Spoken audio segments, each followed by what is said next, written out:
more for interest in foreign debt than they do in human development programs such as education and healthcare.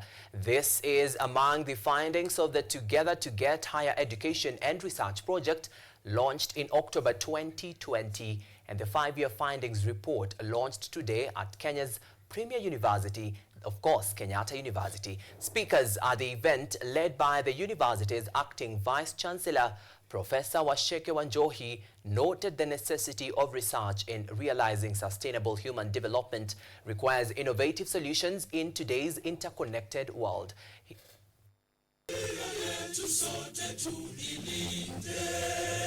The advent of devolution in Kenya ushered an era of optimism with the establishment of regional administrative units promising to stimulate economic growth through decentralized resource mobilization and enhanced intersectoral productivity. However, the realization of this potential was hampered by a critical gap of inadequate and often inappropriate skills within the public sector workforce. A possible solution has, however, come to light in Kenya's premier university, the Kenyatta University, during the launch of a workshop closing 3 years of the Together Higher Education Research Project, launched in October 2020.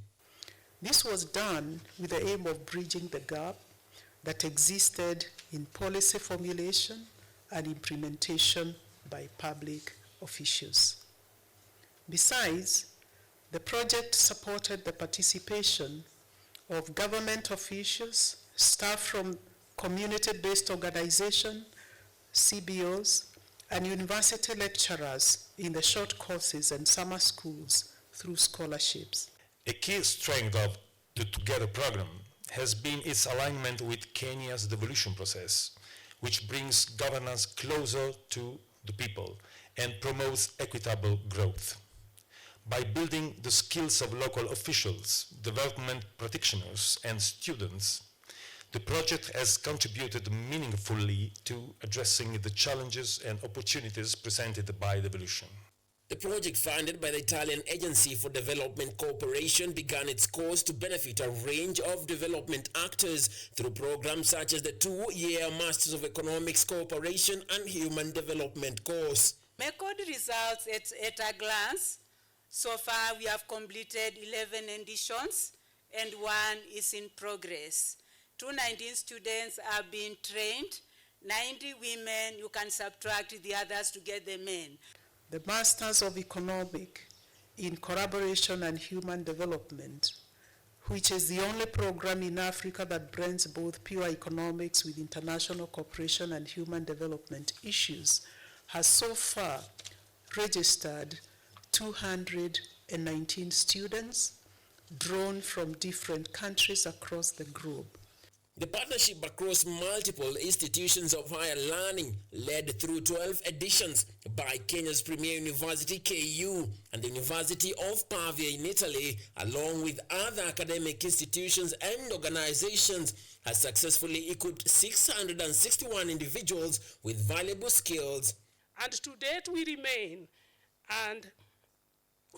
the only university in Africa who have initiated a program to expand the content of the traditional training in economics to incorporate the human development approach. Significant has been the joint research on sustainable human development that has been conducted by our academic institution. Over the past years, we have collaborated very closely with Kenyan University to produce research that is both rigorous and relevant. Notably, 89 public offices benefited from critical skills to improve their performance in public service. The intervention has gone a long way in equipping public officers with the requisite skills and tools for effective, efficient, and impactful planning, policy formulation, and implementation. While other advanced economies have leveraged other factors of production to drive economic growth, Kenya's human capital development, coupled with appropriate technology adoption, is advocated. In order to implement the Agenda 2030, even also in Italy, actually, in Western countries, not only in developing, so-called developing countries, There is a need of well-prepared people able to understand and manage the complexity of development processes that nowadays is becoming more and more complex. It was necessary for us to be able to build capacities for particularly public officials to be able to have the requisite skill to be able to match the needs of the economy. And therefore, these short courses, majority of them were tailor-made for the planners or the economists in the State Department of Planning.